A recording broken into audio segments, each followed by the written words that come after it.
Usuários de crack têm dificuldade de encontrar tratamento adequado na rede pública de saúde. Apesar de existirem os centros de atenção psicossocial no país para atender os pacientes, o número é baixo e a demanda é grande. O Ministério da Saúde lançou há pouco mais de um mês o Plano Integrado de Enfrentamento ao Crack e outras drogas para ampliar o atendimento. As ações estão sendo desenvolvidas aos poucos. Enquanto isso, dependentes químicos buscam ajudas em organização não governamentais para largar o vício. Henrique tem 35 anos e durante 23 usou drogas. Aos 11 anos fumou maconha. Aos 15 cheirou cocaína. Com 17 começou a traficar e aos 18 se tornou viciado em crack. Tentou ajuda médica na rede pública, mas só havia internação temporária. Ele queria largar o vício, se isolou de todos, foi morar numa fazenda e criou uma ONG para ajudar pessoas que estavam na mesma situação.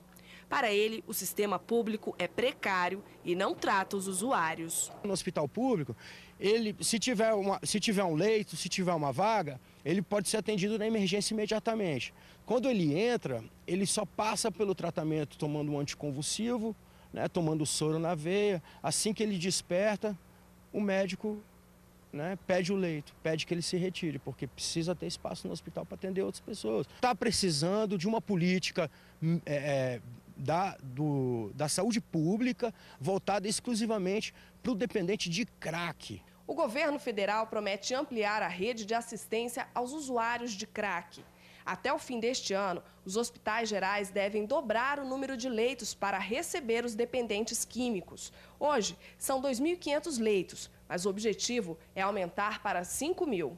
Existem no país os Centros de Atenção Psicossocial, criados para prestar assistência especializada aos portadores de transtornos mentais, que também atendem a dependentes químicos. Sônia é gerente de um CAPS em Brasília e confirma que é preciso melhorar o atendimento. A gente tem um aumento muito grande do número de usuários de crack.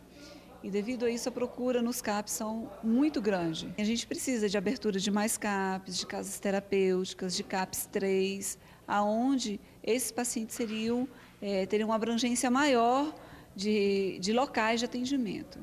Enquanto os CAPs não recebem uma melhor infraestrutura por parte do governo, ONGs como a de Henrique ajudam a tratar pessoas que desejam abandonar o vício. Para salvar uma vida não existe preço. O que a Organização Mundial de Saúde mais salienta para nós é que este trabalho, ele é árduo, ele é difícil, né? Mas é um trabalho de controle de epidemia, né? Um bom dia a todos. A situação dos usuários de crack no país é um dos assuntos de destaque em discussão aqui na 4ª Conferência Nacional de Saúde Mental, que começa hoje em Brasília. Quem vai conversar sobre esse assunto com a gente é o Francisco Cordeiro, coordenador de saúde mental do Ministério da Saúde. Bom dia. Bom, uma das intenções da conferência é realmente formar aí políticas públicas do setor. Mas não está faltando aí uma política específica para usuários de crack? Veja, o Ministério da Saúde já tem uma política de álcool e drogas desde 2003 e agora nós estamos discutindo formas de atendimento para os usuários de crack de uma forma mais específica. Então, hoje a gente já tem alguns grupos de trabalho dentro da própria conferência discutindo isso e no âmbito do Ministério da Saúde a gente já tem documentos técnicos que estão em consulta pública no site do Ministério para justamente agregar mais informações sobre como tratar os usuários de crack, entre outras ações que o Ministério vem desenvolvendo e financiamento específico para essa questão. Bom, e uma das discussões é os Centros de Atenção Psicossocial, os CAPs, que os usuários de crack reclamam ainda que faltam. E existe todo um projeto para a construção de mais centros. O que falta para isso entrar mesmo em ação? Veja, os usuários de crack, eles têm chegado nos serviços tipo CAPS, ou seja, a gente tem um aumento de demanda, essas pessoas estão chegando. Além dos CAPS, a gente tem uma possibilidade de atendimento desses usuários via consultórios de rua, que são aqueles equipes de saúde e de assistência social que vão no contexto da rua e atendem essas pessoas no âmbito da rua mesmo.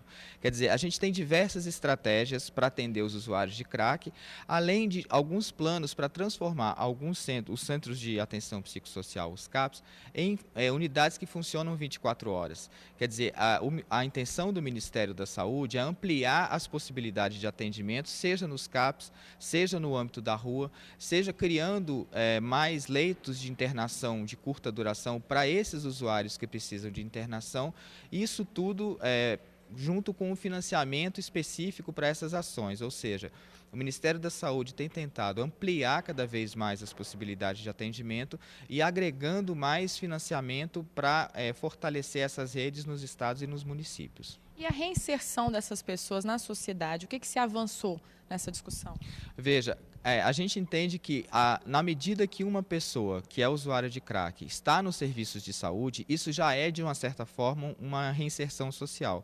Porque a partir do CAPS, a partir de qualquer outra unidade de saúde, ela está em contato ou pode estar em contato com outras políticas sociais. Quer dizer, uma coisa que a gente pode pensar é que no âmbito dos usuários de crack a gente tem essas alternativas.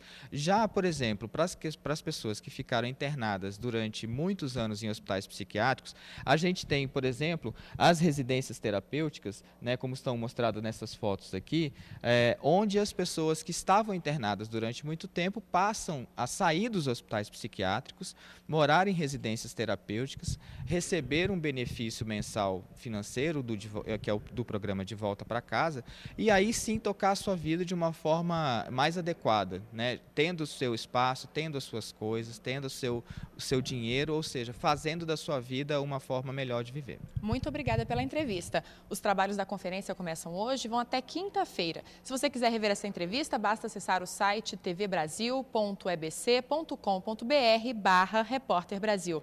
Voltamos aos estúdios. Obrigada, Manuela.